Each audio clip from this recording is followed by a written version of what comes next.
ज़िंदगी के बहुत से मामलात ऐसे होते हैं जिनके बारे में आप सोचते हैं कि जी किसी का मशवरा मिल जाए, कोई आपको मिल जाए तो उससे आप कुछ चीज़ें शेयर कर लें, उससे मशवरे ले लें, उससे कुछ पूछ लें। बहुत सारी बातें ऐसी होती हैं, तो उन बातों के लिए आपको किसी मोतबर शख्स की या किसी एक्सपर्ट की राय की ज़रूरत होती है या आप खुद डिसीजंस ले लेते हैं। ऐसी बहुत सी बातें आज हम करेंगे।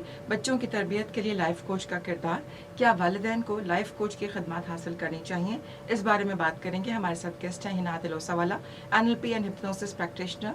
हम बात कर रहे हैं आज role of life coach in raising children, should parents hire a life coach. और रस्मा तौहीद फैज़ा कुरैशी आपके साथ मौजूद हैं अपना कराची FM 107 कराची की आवाज़ बल्ले बल्ले FM नेटवर्क आप सुन रहे हैं। हिना को वेलकम करते हैं और उनसे पूछते हैं, हिना ये जो एक बड़ा ही बुनियादी किस्म का मौजू है, इस पे वालिदैन अपने तौर पर जो उनके साथ बीती होती है, जिस तरह उनकी तरबियत हुई होती है, उसी तरह वो बच्चों की करती हैं। क्या किरदार है लाइफ कोच का? अस्सलाम वालेकुम। वालेकुम सलाम। ये एक ऐसा क्वेश्चन है जिसका जो आंसर है वो काफ़ी लोग, काफ़ी पेरेंट्स पूछ रहे हैं, सोच रहे हैं।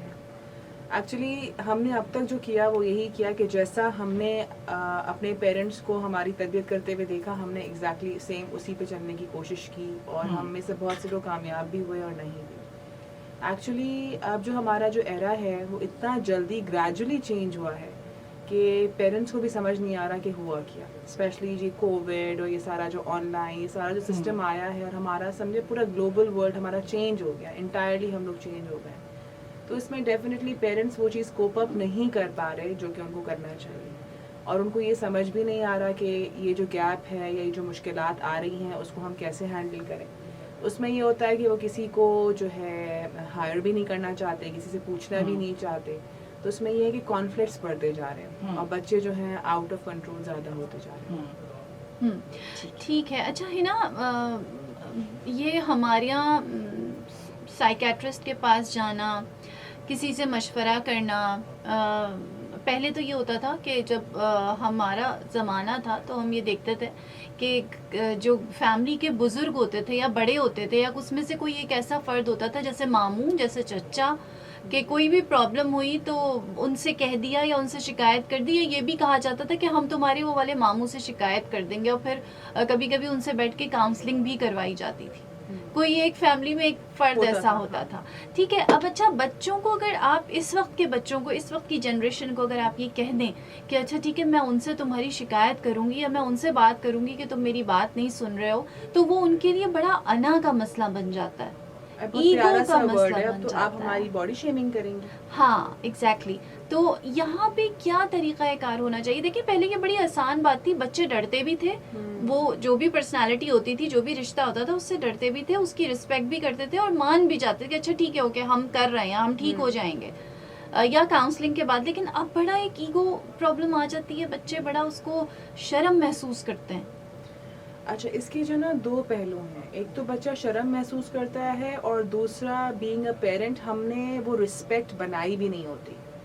हम जिसके उस रिलेशन की जिस मोतबर रिश्ते की हम बात कर रहे हैं ना, वो हमारी अम्मा या हमारे अब्बा, कभी हमने उनकी बुराई भी नहीं सुनी होती। अब हम उसी की बुराई भी करते हैं, उसी के वो भी निकाल रहे होते हैं और फिर हम कहते हैं कि तुम उसके पास जाओ और उनसे पूछो, तो सामने से बच्चा कहता है उनकी आपको बात तो अच्छी लगती नहीं है और आप मुझे ही वहाँ भेज रही हैं। तो ये एक इशू होता है कि गलती हमसे ही हो रही है, बेसिकली गलती हमसे ही हो रही है। और पहले के जो बच्चे थे वो खामोश हो जाते थे और सुन लेते थे। अब वो हमारे ही बच्चे हमसे क्वेश्चन करते हैं कि आप जो हैं दो किश्तियों में पैर रख के चल रही हैं, आप खुद पहले डिसाइड करें कि आप क्या करना चाह रही हैं।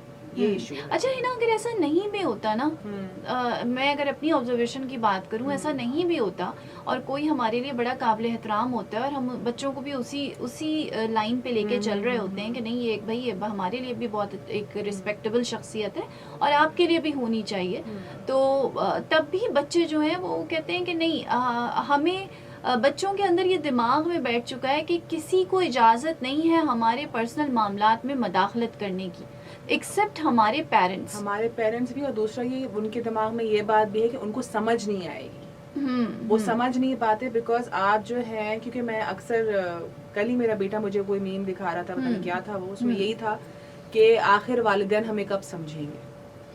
تو مطلب اس طریقے کی جب آپ سوشل میڈیا پہ اتنی سارا ایک بھرمار ان کے اوپر ہے تو وہ سمجھتے ہیں نا کہ کچھ بھی کرنے کے بعد بھی جو ہے نا ہم صحیح ہے تو پھر ہم کسی اور کی کیوں سنیں. مطلب وہ پیرنٹس کی بھی سن لیتے ہیں آج کل تو ایک میرا سے جو بچہ پیرنٹس کی بھی سن لیتا ہے تو بڑی بات ہے. پہلے زمانے میں ہوتا تھا کہ ہماری مائیں ہمیں کہتی تھی کہ تم میری بات نہیں سنو گی تو ایٹ لیسٹ ٹیچر کی تو سن لو گی نا, ٹیچر کی بات مان لو گی. تو ٹیچرس کہتی ہیں بچے ہماری بات بھی نہیں مانتے. تو وہ ہر طرف سے جو ہے نا ایک جوش جو ہے وہ باہر آ چکا ہے نا, بالکل ہی سمندر جو ہے آؤٹ آف کنٹرول ہو چکا ہے اور وہ کسی کی نہیں سننا چاہتے. صحیح, بہت ہی اہم ٹاپک ہے بالکل آج کل کے حساب سے. اگر ہم بات کریں, آپ لوگ بھی اس میں پارٹیسپیٹ کیجئے, بتائیے اپنے ایکسپیرینسز ہم سے شیئر کیجئے. آپ لوگوں کے گھروں میں کیا صورتحال ہے, کس طرح آپ اپنے بچوں کو ہینڈل کر رہے ہیں, کیا کر رہے ہیں. ہنا عادل اوسا والا ہمارے ساتھ موجود ہیں, NLP اینڈ ہپنوسس پریکٹیشنر ہے, اور ہم بچوں کی تربیت کے لیے لائف کوچ کے کردار کے حوالے سے بات کر رہے ہیں کہ کیا والدین کو لائف کوچ کی خدمات حاصل کرنی چاہیے یا نہیں کرنی چاہیے. اسما طارق, فائزہ قریشی آپ کے ساتھ موجود ہیں.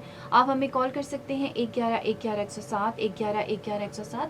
واٹس ایپ پہ میسج کر سکتے ہیں 034511041070 034511041070. سنتے رہیے اپنا کراچی FM 107 کراچی کی آواز. Balle Balle FM net work segment ہے ہمارا پیرنٹنگ.